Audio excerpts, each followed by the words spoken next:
नमस्कार दर्शक बंधु मो सिंदूर अधिकार सीरियल आपण मैंने देखा पाइबे मुक्ति नताशा को देखिकी गोटे सैड्रे लुचि जाऊँगी आदि आसिक मुक्ति को पचारुंट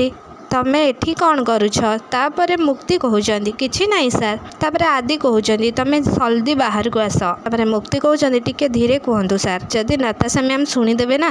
ताहले बहुत बड़ प्रोब्लेम हो तापर आदि कहउचंदी सारा जीवन कौन एठी लुचिकी रहिबो जल्दी बाहर को आस तापर मुक्ति से जगार उठिकी बाहर को आसुचंदी तापर नताशा मुक्ति को देखिकी कहउचंदी मुक्ति तमें एठी शेष में तमें एडी ऑफिस रु बाहर की घर पर्यंत आसिक पहुँची गल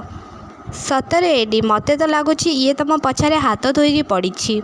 तापर नताशा एमती कही सारा पर धनश्री मुक्ति को देखिकी बहुत जोर रागी जाउछंदी। हाँ दर्शक बंधु आपण मानू कौन लगुच कौन मो सिंदूर अधिकार सीरियल आगक आसो आउ एक नुआ ट्विस्ट ना आमको कमेंट बॉक्स माध्यम निश्चित भाव में जनातु।